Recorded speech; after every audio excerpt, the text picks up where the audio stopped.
A medical emergency revealed my husband's true nature. While I was unconscious, he used my signature to transfer all the funds from our joint bank account to his mother. When I woke up, she was sitting beside me, smiling. "You're broke now," she said. A nurse walked in and calmly replied, "Actually, she's not the one left with nothing." The look on their faces was unforgettable.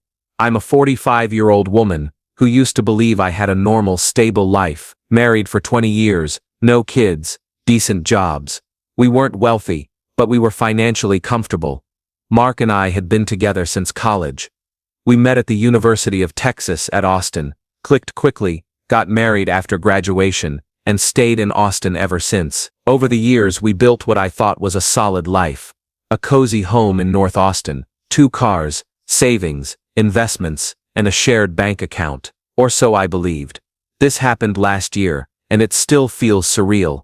It was a typical hot Texas Saturday. I was home alone, doing laundry, checking emails, and planning grocery lists. Mark had told me he was going to visit his mom in Round Rock, about 30 minutes away. I didn't think anything of it. He visited her often. That afternoon, I suddenly felt a severe pain in my head, like I'd been hit with something. I barely had time to reach for my phone before everything went black. I collapsed in the hallway.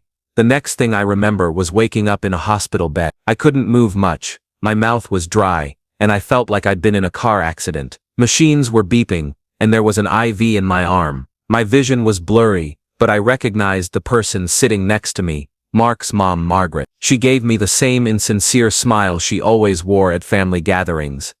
Well, look who finally woke up," she said. I could barely speak, but I managed to croak out, "What happened?" "You had a brain aneurysm," she said casually. "You're lucky they got to you in time." My head throbbed, and I closed my eyes trying to stay calm. I asked why she was there instead of Mark, and she just said he was taking care of things. I drifted in and out for the next couple of days. Each time I woke up, Margaret was there, not Mark. Nurses came and went, checked my vitals, gave me medications. I couldn't talk much at first, and every time I tried to ask questions, Margaret would find a reason to cut the conversation short. I noticed my phone and purse were missing. Every time I asked where they were, she'd change the subject. By day 3 I was finally strong enough to speak to a nurse in private. When I asked her what was going on, she glanced at Margaret and said she'd come back later when things were calmer. That evening, Margaret sat beside me, with a look that made my skin crawl. "I suppose I should tell you what's been happening while you've been resting," she said. I stayed quiet, bracing myself. She continued, "Mark had to make a lot of decisions. The hospital needed payments, bills were piling up. So we took care of it. He used your signature to access your joint account." "He used my signature?" I asked, stunned. She nodded, smug. "He transferred everything out and gave it to me. It was just easier. You weren't in a state to handle finances." I stared at her, completely shocked. "He forged my name." She actually laughed. "Mark did what he had to do. You were barely hanging on. The money's safe now, with me." She leaned in and whispered, "You're penniless now, but hey, at least you're alive." I don't remember how I responded. Maybe I said nothing. I just remember the feeling in my chest. Not fear, not pain, betrayal. Deep, sharp betrayal. Then something happened that I'll never forget. A nurse walked in. She was calm, holding a clipboard. She looked at both of us, and said, "Actually, she's not the one who's lost everything." Margaret's face dropped. "Excuse me?" The nurse walked over, checked my IV, and said, "I overheard what you said. You should know, the hospital has strict policies. We document everything, and we don't accept unauthorized signatures for financial matters." Margaret went pale. The nurse continued, "Your son submitted forged documents while his wife was unconscious. That's a serious offense. It's already been reported." Margaret tried to speak, but no words came. She stood up and quickly left the room. The nurse stayed with me, and for the first time in days, I finally felt safe. I could finally breathe. I asked the nurse, "What do I do now?" She replied gently, "Rest.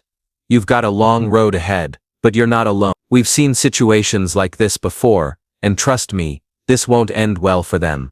Later I found out that it wasn't just the joint account they tried to drain. Mark had also attempted to change the beneficiary on my life insurance policy. They assumed I wouldn't make it out of that hospital bed, but I did, and now, let's just say things are about to get very real. After Margaret stormed out, I lay there staring at the ceiling, heart racing. Everything I believed about my life, about Mark, was unraveling. I wasn't angry yet. I was still in shock, but deep inside, something was shifting, something cold and focused. The nurse, her name was Dani, came back into the room holding a file. "I'm sorry," she said softly. "I know this is a lot, but there's something you need to see." She handed me a copy of a form, one that supposedly had my signature. It looked close, almost convincing, but not to me. "That's fake," I said quietly. She nodded. Exactly what I thought. I flagged it immediately. Turns out Dani had been suspicious from the beginning. Margaret had been acting like she was in charge of everything, overbearing, controlling. Mark, too, had been strangely assertive, insisting on managing all the hospital payments himself. "Most families are worried, emotional," Dani explained. But Mark, he acted like he was finalizing a business deal. That's what saved me. Dani followed hospital protocol and filed a report. When the accounting department noticed inconsistencies, they froze access to the account. That's when Mark and Margaret started to panic and became more aggressive. But here's the twist. It wasn't just about covering medical bills. Mark and Margaret had cleaned out everything, not just the joint savings. They emptied our investment account, attempted to sell our second car, and even filed a change of address form to redirect my mail to Margaret's house. They were preparing for a life without me, because they didn't expect me to survive, and that, more than anything, is what hurt the most.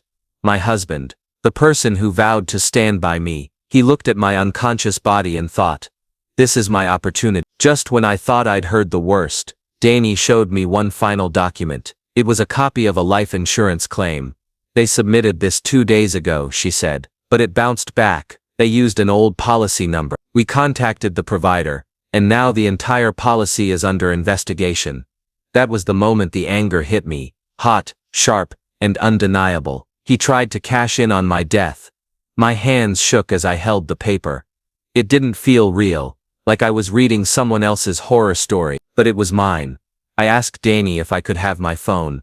She told me the hospital still had it. It had been turned in by the EMTs. Mark had never touched it.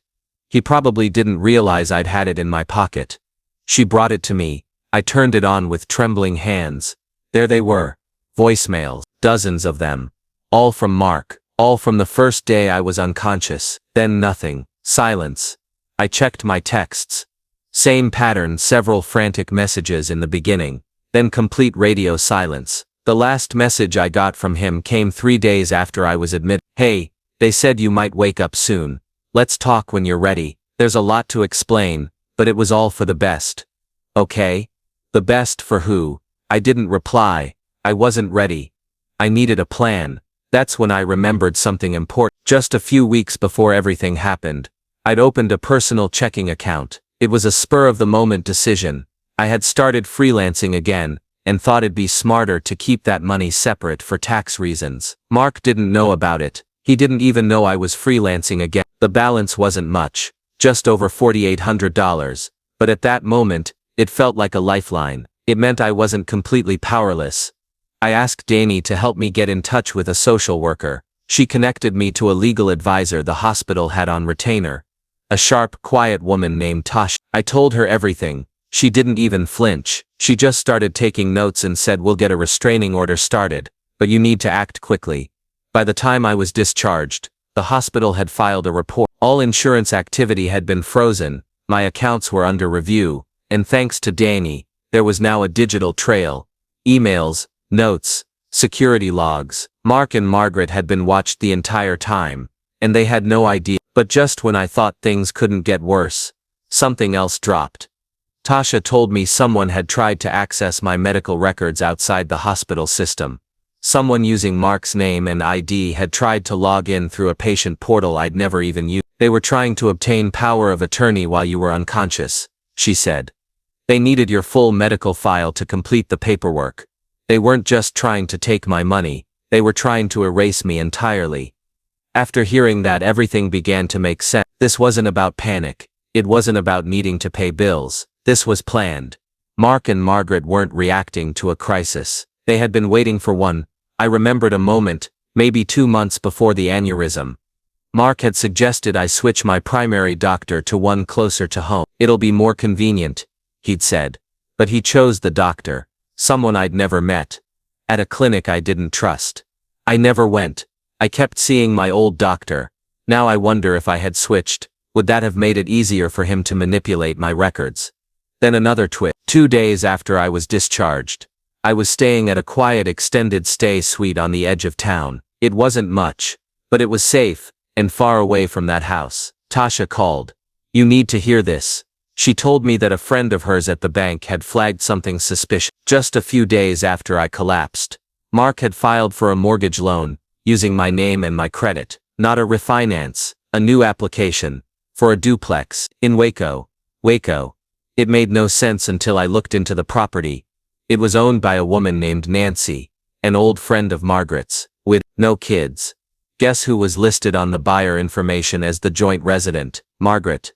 They weren't just planning to run, they were preparing to start over, with my money, my credit, they were already building a new life for themselves out of everything Mark and I had spent years creating. I felt sick. I knew Mark had secrets, but I never imagined he'd plan an entire exit strategy in case I died. But the worst came late. Late one night I received a voicemail from an unknown number. A man's voice, raspy and nervous. Hey, this is James. I used to do maintenance on that duplex in Waco. Margaret gave me your number by accident. I think she said to send updates here, but I looked up the name and, if you're her daughter-in-law, you should know she's been telling people you passed away, that Mark's a widower. They told the neighbors you died last month. I played that message 5 times. They were telling people I was dead, and not just anyone. Neighbors, people who might come around, ask questions, try to contact me. The more I thought about it, the more I realized, the forgery, the bank transfers, the insurance claim, they weren't random attempts. They were trying to erase me, but they didn't expect me to survive. They didn't expect Amy, the nurse, to catch the forged signature. They definitely didn't expect me to have a secret bank account. And now they really didn't expect what I was planning next. Remember that phone Mark never touched? The one I had with me when I collapsed. I had a backup text-to-cloud service running automatically. Every call, every voicemail, every photo, every email. Guess what else it saved? Every call Mark made to his mother while I was unconscious on speakerphone. When he stood at my hospital bedside and talked about how long it might take and whether the hospital might disconnect me soon, he never turned off the speaker. And guess what? My phone mic picked up everything.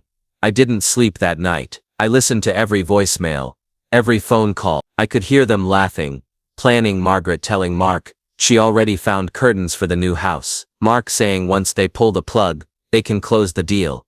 They thought I wouldn't wake up. They thought I'd just vanish. But I did wake up, and now I had The next day I went straight to Tasha with my phone. She helped me back up everything. Every recording, every text, every document. We handed it all to her contact at the local DA's office. The woman didn't say much, just listened and nodded. When she was done she said, "This might be one of the dirtiest cases I've seen involving a spouse. We filed everything. Forgery, fraud, attempted identity theft, insurance fraud, and possible attempted manslaughter. The last one, that one got attention. Because here's where I made my mistake. And yes, I'll own this part. I had ignored red flags for years. Mark never respected me financially, always saying I wasn't good with numbers. Margaret always acted like I was just a temporary obstacle between her son and his future. And me, I wanted peace. I avoided conflict. That's what nearly got me killed. But no more. The DA's office moved fast. I didn't hear from Mark or Margaret for 3 days. Then one afternoon I got a text from Mark. "I know you're mad, but please, let's talk. Everything's out of control now." I didn't reply. The next day they were both arrested. Charges were filed. I watched it live on the local news. Margaret was screaming at reporters outside her house. Mark was quiet, head down, looking smaller than I'd ever seen him. They were charged with multiple felonies: identity theft, forgery, fraud, conspiracy to commit insurance fraud, and attempted financial exploitation of a vulnerable adult. That last one hit the hardest, because in their eyes, that's all I was, a vulnerable adult. The cherry on top, The bank reversed the transfers. The investments were frozen, and after a lengthy audit, they were released back to me. The mortgage they tried to open, canceled. Their new life in Waco, gone. I sold our house, not out of fear but out of choice. I wanted a fresh start. I left Austin, took my money, and moved out to Colorado, quieter, safer, with cleaner air, both literally and mentally. Mark and Margaret took plea deals. They'll both serve time, not decades, but enough. And now they're broke, their assets seized, their reputations ruined. As for me, I built a new life. I kept that same freelance gig and now it's my full-time job. I donate to the hospital where Danny works. I even funded part of the legal fund that helps other women in financial abuse cases. But here's the real ending. A few weeks ago, I got a handwritten letter from Margaret. In it she said, "You were never supposed to wake up, but I guess even the universe makes mistakes." She still doesn't think she did anything wrong. I didn't respond. I didn't need to, because while she rots in a prison cell, sharing a bunk bed with someone who probably can't stand her, I'm sitting on a porch in the Rockies, wrapped in a blanket, drinking coffee I bought with my own money, in a home with my name on it. She tried to erase me, but now she's the one no one remembers.